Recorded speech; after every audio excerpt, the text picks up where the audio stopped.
Yo, what is going on, guys? Winner Kills here, and welcome to a brand new Locals feature match. Here we are in round 3 for March 18th. Locals, on the left, we've got Utopia. On the right, we've got branded Despia. Same deck we had on last round. Different player, but same deck.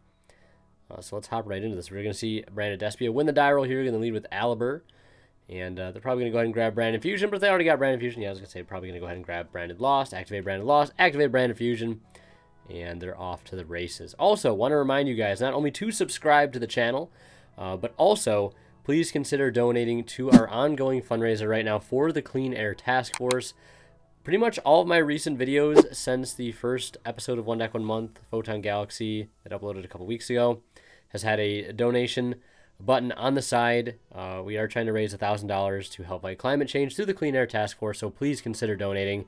There are donation incentives for $250, $500, $750, and $1,000 raised, and I'd love to see us hit all those goals. So then please consider donating, and if you can't donate, please consider sharing the video. So we're going to see Despia, again, business as usual, getting into their standard plays, going into Albion, and then into Lobelion, the double, triple fusion extravaganza. So they will go ahead and use Lobelion to bring out Mirror Jade, as expected. And of course, they got the search off of their branded loss, getting that Mercurier, so they have that negate in hand. And we're going to see him use the Bestial Lobelion engraved to go ahead and send off Albion, the branded dragon. So that's going to secure some end phase follow-up. They also have Super Poly in hand already, which is pretty nice. Definitely could come in pretty clutch here against an entirely Ixies-based deck, especially if they're all light monsters. I think a good chunk of the Zexal and Utopia monsters are all lights. Could be wrong. So we were going to see him just go to end phase and use Albion to set branded Retribution. And we'll just see him pass on that. So set Super Poly, set Retribution, and Mirror Jade on field. Now we're going to see our Utopic player lead with Onomatopoeia. I think that's how you pronounce it. I'm probably going to butcher a lot of these names, so get ready for that.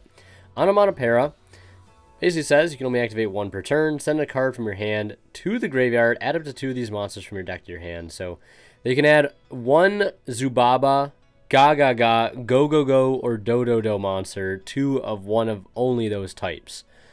So yeah, that's kind of like just... it's basically a double Rhoda, the cost of the discard there. And here's where commentating this deck gets really interesting. So we're going to see him normal summon Do Dwarf, Go Glove. Yes, that's its name. And this card says during your main phase, you can special summon 1 Zubaba or Gaga monster from your hand. And if you control a Go or Do monster except itself while this card is in your graveyard, you can special summon it, but banish leaves the field. So now we're going to see him summon out Utopic Onomatopoeia. Wouldn't want to be ya. Summon out Utopic Onomatopoeia. And it looks like on Summon of the Onomatopoeia, we're going to see our branded player use Mirror Jade, dumping Albion to go ahead and banish the Onomatopoeia, which is fair enough because that is an extender. It can bring out, 2 Zubaba, Go, whatever the hell they're called from the hand. So seeing that's a valuable extender, he'll clear it off the board, and our Zexal player is just going to go ahead and admit defeat after that, as they do not have enough gas to get through the rest of the board. And as we start off game 2, we're going to see our Utopic player lead with Onomatopoeia again, adding Onomatopoeia and Glove. Very similar to start to what we saw the last game. Also, guys, reminder, check out Imperium Duelist if you haven't already. I do have a discount code through them. Winner Kills sent off at checkout to save 10% off your entire order and support the channel in the process. They've got all sorts of amazing TCG accessories, playmats, deck boxes, binders, and more. So definitely, check them out at the link below. So we're going to see him normal summon Onomatopoeia. That's going to bring out 2 from the hand. The Zubaba Bancho is going to bring out another Onomatopoeia from a grave, since it is treated as a Gaga Go monster. Go into the ZW Sage. That's going to search the ZS Ascended Sage. And that's going to give Utopia the ability to, since it was used as Ixie material for Utopia, you can basically give it an additional effect to search a rank up. That's going to grab the Utopia Force. And I think he overlaid, or Ixie's changed into Utopia Ray. And then we're going to see him activate the Utopia Force, target a rank 9 or lower Utopia Ixie's monster control, special summon 1 rank 10 or higher Utopia or Utopic Ixie's monster from the extra deck. That's going to bring out Dragonar. Dragonar is going to detach 2 to summon a number monster whose number in the name is between 1 and 100, so we can bring out number 38, which uniquely is an Xyz monster that does not need material to resolve its effect. Well, its main effect, which is it being a spell negate. And once it negates a spell, it can basically just, take that card, give it material to use its other effect to basically redirect attacks to it. We're going to see him go into Cowboy, get a little burn damage in, and that's also going to allow him to get into Utopic Draco Future. We're going to see Evenly Match get activated from our branded player. It's going to get stopped by a Utopic Trap, which I'm not sure the name of, but it looks like our branded player is going to immediately mint defeat as they literally have no way to play double crossout called by an Ash in hand. Wow, very, very unfortunate game 2 there for our branded player. Literally no engine whatsoever. So we're already into a game 3 just like that. If you blinked, you would have missed game 2, but really not much happened other than a pretty cool Utopic combo. So we're going to see our branded player lead here with opening, and they're going to go ahead and pitch to bring out Aliber. And Alber's going to get lost. They're going to activate Lost, activate Random Fusion, and they do actually have the Ash Blossom this time around, and they don't have a Crossout or a Called By. They had plenty of those in the previous game, but none of those cards here to help them continue playing. So instead, they're going to have to use Branded and Red to go ahead and get into the Dramaturge. Or not Dramaturge, sorry, Quartus. I always keep getting Quartus and Dramaturge confused for some reason. But that is going to trigger Branded Lost. It's going to go allow him to add Albion the Shrouded Dragon. And then we're going to see him activate Albion the Shrouded Dragon, dumping Branded Retribution, putting itself to the bottom, and drawing a card. It looks like that might be Blazing Cartesia in hand, if I'm not mistaken. So they haven't normal summoned yet, so they're going to use Cartesia as their normal summon, and then fuse off, I think that was 2 Cartesias, with those into Grand Guignol, the Dusk Dragon. And that's going to trigger its effect on summon. If it's fusion summon, you can send 1 level 6 or higher later dark monster from your deck or extra deck to the graveyard. And it looks like they're going to dump Adlib out of the main deck. And then they're going to go ahead and use Retribution to go ahead and reset that Branded in Red, which is, I guess, good now that they have Adlib Engrave as a target. And we're going to see our Utopia player lead with Onomatopoeia, pitching a cross-out designator, grabbing the Go-Go-Go Glove and the Onomatopoeia. And this is like a 12-minute video, but I swear it took me a lot longer than that to commentate over, because I've literally had to pull out almost every single card our Utopia player has pulled up, or has played. And, yeah, I mean, it just is what it is. We're going to see him use Onomatopoeia. It's successfully going to resolve, bringing out the Zubaba Bancho, and the Dododo Go-Go-Go Glove. And it looks like on the resolution that we're going to see a huge Branded in Red, bringing out Guardian Chimera, charting the Adlib, and a whole bunch of chain links here. Chimera, Adlib, Lost. Literally telling his opponent to get lost. And I believe they used 2 monsters from the field and 1 monster from the hand, so they can get a pop 2 and a draw 1. They're going to bring back Quartus, and they have Albion in hand as follow-up, so they're going to go ahead and pop the Coat and the Glove.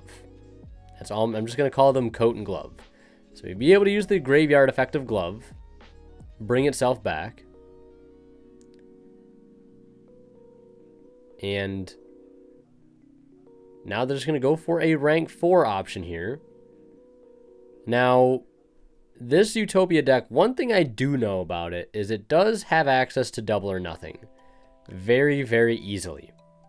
So it does have extremely easy access to OTKs, but luckily our branded player was able to summon their monsters in defense position, so they avoided that, forcing them to go for an Exciton Knight route, which is very cool. I literally don't know how long it's been since Exciton has been on the feature match, but super cool to see that. It will resolve here, but it is going to proc Quartus to bring out the Albaz. It's going to allow him to fusion with the Albaz and the Exciton into Mirror Jade. And it's going to put our Utopia player in a bit of a predicament here. They do have Triple Tactics talent in hand, so they do have probably a tough decision to make here, what they want to do with that talent. So they want to draw 2, or they want to look at the opponent's hand. I mean, they know the only card in hand is Albion. At least I think they would know that, unless they discarded it off of Albaz, and it is an unknown. But they're just going to draw 2. They don't find what they need, and they end up passing turn. And they're going to use Cartesia's end phase effect since a fusion did hit the grave via the Exciton Knight, so they have that back in hand as an extender, play starter.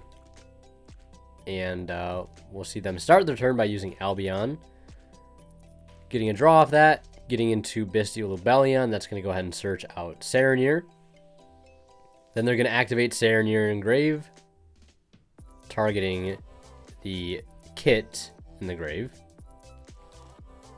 Spriggan's kit. And then they're going to go ahead and normal summon Cartesia. And they do have a fusion play here, of course.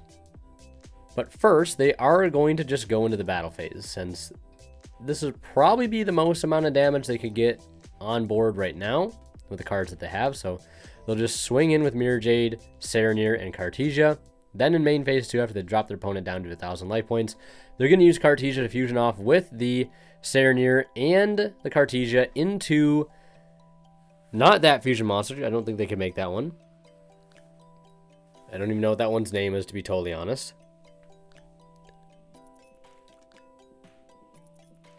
But it looks like they are just not going to fusion then, and they're just going to go ahead and pass turn. So we're going to see our Utopia player lead with ZS Ascended Sage. And the game could very easily fall out of favor here for our Despia player if they let him get to if they let him get to the double or nothing play, but D-Barrier is D-Barrier. And they just call Xyz to win the game immediately, and that's exactly what happened. So, very anticlimactic end there. But either way, that's Yu-Gi-Oh! Sometimes. Thanks so much for watching. Last but not least, a huge shout-out goes to our Divine Level channel members who are Misfit 88 Cyber, Cadillacs 84, and Pony Stark. Thank you guys so much for showing me kind and very generous support of my channel.